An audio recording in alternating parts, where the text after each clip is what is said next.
the student body to the administration on all things that has to do with the main rules are we have to complete a wellness screening before entering any of the buildings on campus. We have to wear a mask at all times while on campus, and we are encouraging social distancing, especially on campus. Piece of advice would just be to, again, not think of it as something that is limiting your rights or anything like that, because that's not what it is. It's just to protect the people around. I know that there's like systematic racism within the healthcare system because women of color, people of color, aren't believed as well as, you know, white patients, and so that causes some disparity and a lot of problems. But that they're going to address these concerns. Well, I know that there's no end in sight. Do you think that the steps in retrospect were the correct or the right steps towards addressing COVID when it initially came to be known? Whenever it originally came to be known in February, I believe is whenever we had like the first case in the United States. I think that it was totally unprecedented and new. So a lot of people, especially people in power, didn't exactly know how to combat this because it is really different. And we've had a lot of viral diseases in the past, but none at the extent of the coronavirus. And so handling it, I don't think that we took it as seriously as possible as we should have from the beginning, from the jump. Because I think from the jump, we should have taken it extremely seriously. And I know that it was left up to the states, but I just wish that the states took a more intense quarantine period. And I know staying at home is difficult for a lot of people, but I think it would have been better if we stayed at home and it was a little bit more strict, and we had more time in quarantine with the stay-at-home orders. I also think the administration should have taken it seriously and pursued routes that would have made other citizens take it just as seriously as they should have, and trusted scientists and trusted the World Health Organization and trusted the CDC because it's their job to take care of not only the American people, but just people around the world. And I think too many people have died. Over 200,000 people have died from coronavirus.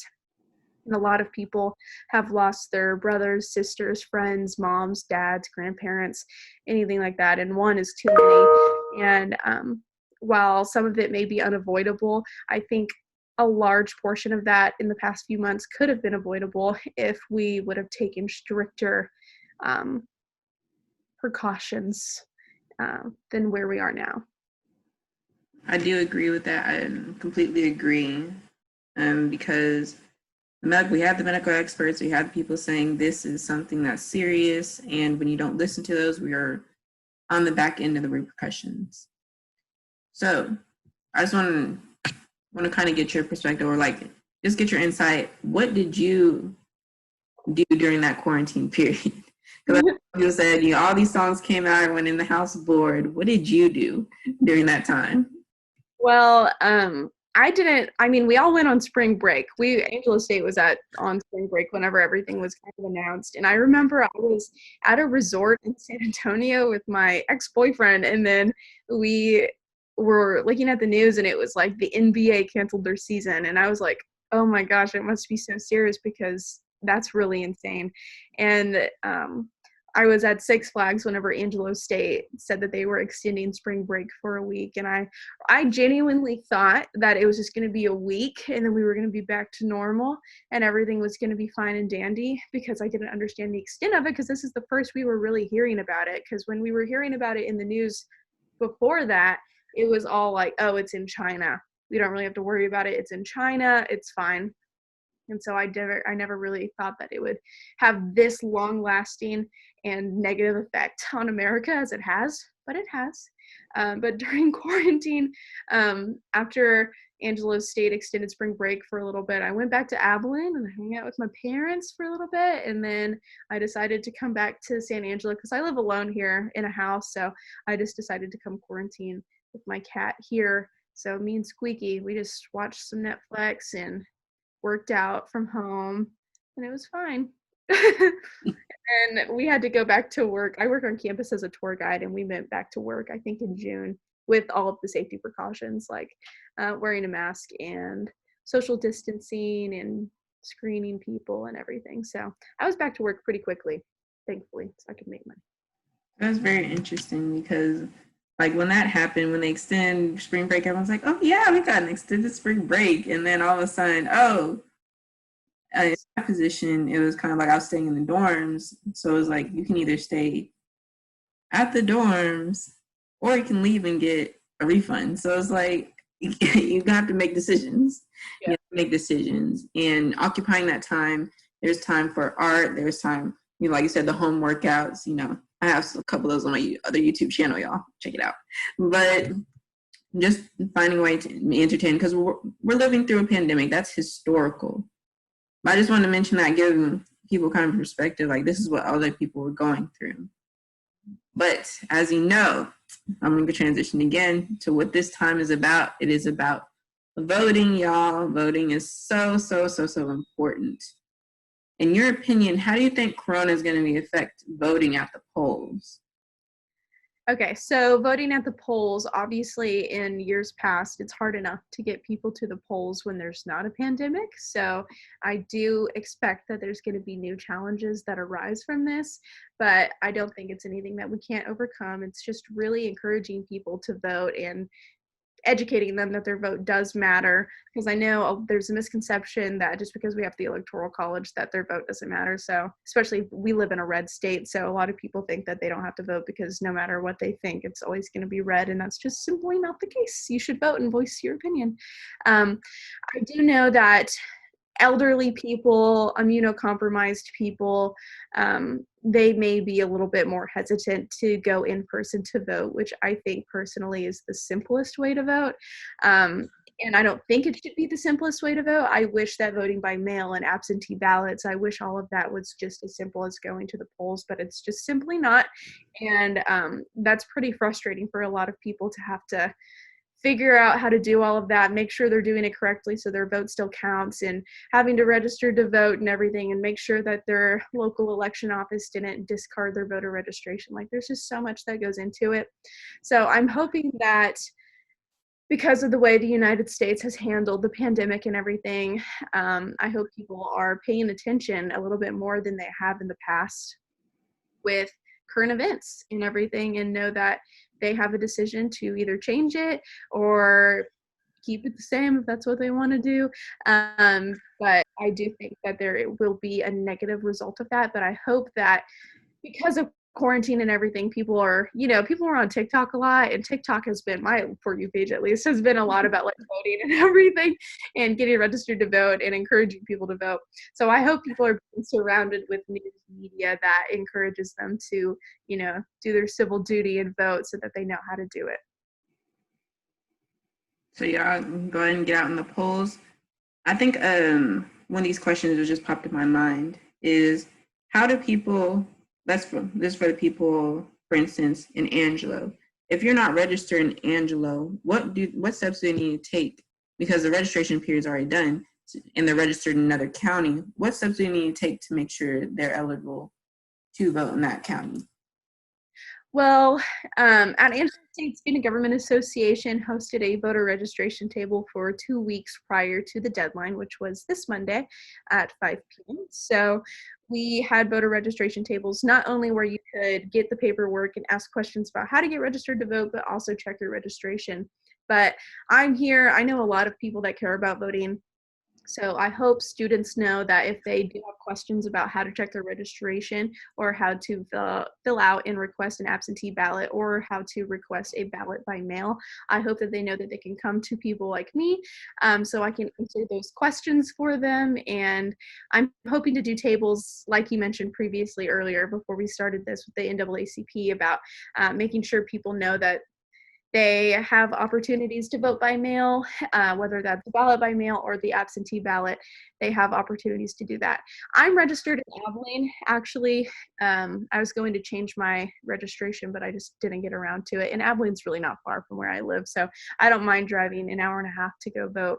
But I am planning on voting in early voting, so I'm just going to pick a day that works best for my schedule and head down there, vote early, and be done with it. And then still encourage people to vote early, vote on election day, make time, have a plan. I think it's vote.org, but they have it to where you can find the exact polling location and you can plan exactly what time you're going to go, either early voting or on November 3rd, and they can set it up in your calendar so that you get a reminder like, hey, I need to go vote right now. Like, this was my plan that I set out, and I think that's the best way to do it possible. So what she's saying, y'all, there's no excuse for you not to vote. There's no excuse. And that's a big thing. Information on absentee voting, if you are not registered in the county of Tom Green. Go ahead and look that up, vote.org. So I've also been looking in the news. And how do you feel about the ballot drop-off locations being limited to only one county as a response to COVID? Because Governor Abbott just passed that. So if we take away the number of locations, doesn't that dissuade people from voting?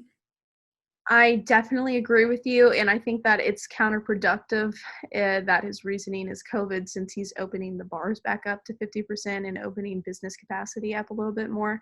I do think that's very counterproductive, just because voting is really important, and I think we are seeing voter suppression in a new way in the 21st century, and that's masked as not being voter suppression. I don't think that this was good for anybody. It doesn't benefit anyone. It hurts a lot of people. So while in San Angelo, if there's one ballot drop off, that may not be a big deal because we're a relatively medium-sized town, but in the city of Austin, where that one county has well over 1 million people living in it, one ballot drop off, that makes absolutely no sense. That's extremely difficult. And the same thing goes for Houston and Dallas and I'm trying to think, San Antonio. That's another major city in Texas.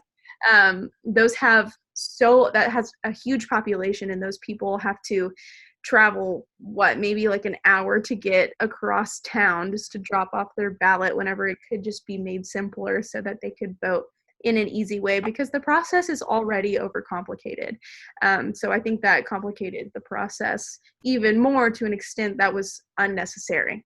So I agree. And even in our studies, looking at the times that they had to vote, like you can go to this voting pool, but it's during work, only work hours. And I think that is unfortunate for people to even schedule it in that way. Just in my personal opinion, I would like to get your opinion as well. I think we should change it where, of course, the early voting period has been extended, but the hours outside of the work hours. So it is open to everyone, more opportunities to vote, especially in this time during COVID. But what precaution or what suggestions would you give if you have the opportunity to talk to like the governor or any of people in Congress to change this? What would you ask them or tell them?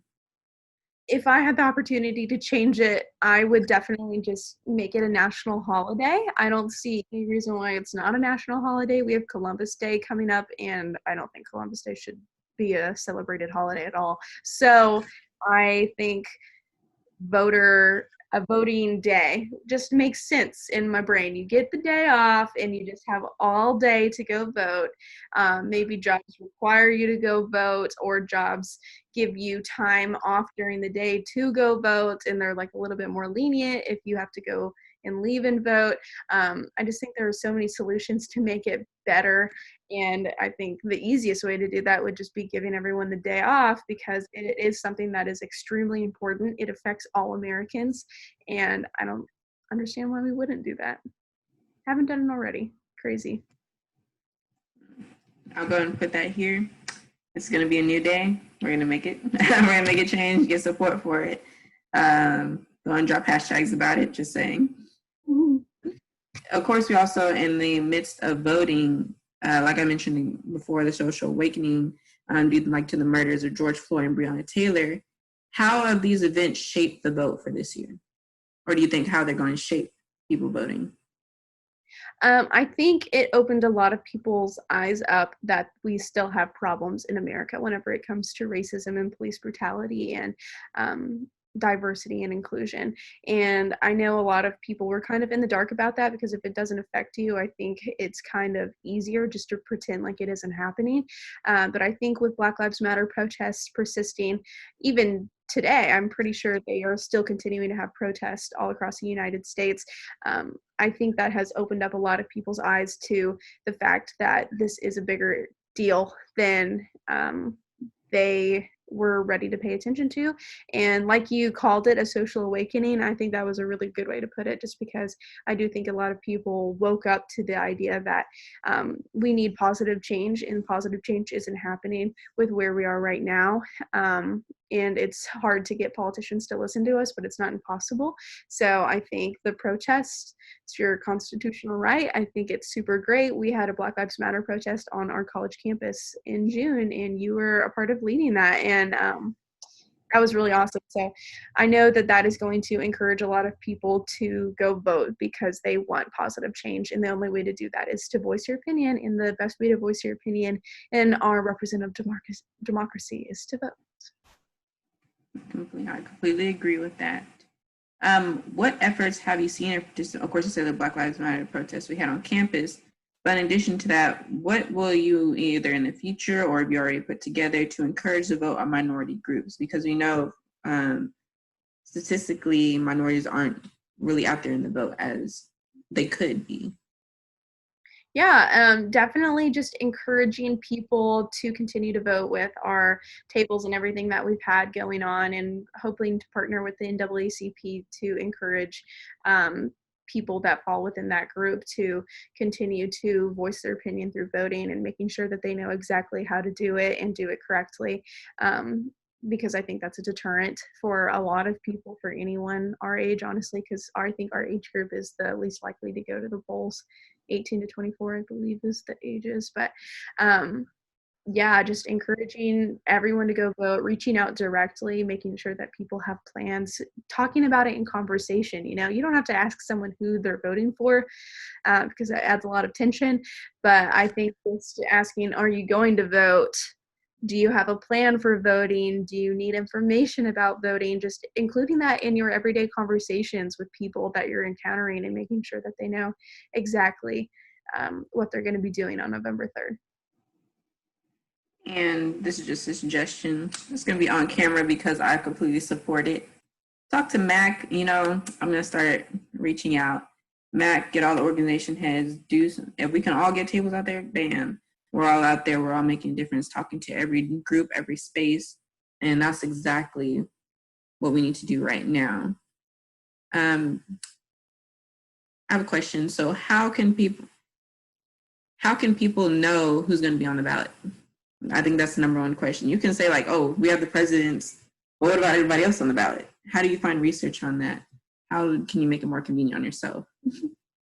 Just do your research, Google about the local elections. You can visit your local election office in San Angelo. If you just type in on Google the San Angelo election office, and you can find the address, and they also have a phone number. So if you call them and you're like, hey, I really want you to explain exactly who I'm voting for, what research I need to do before I attend the polls, I think that's a really good way. Also, I think vote.org has a lot more information about exactly what you're going to be voting for.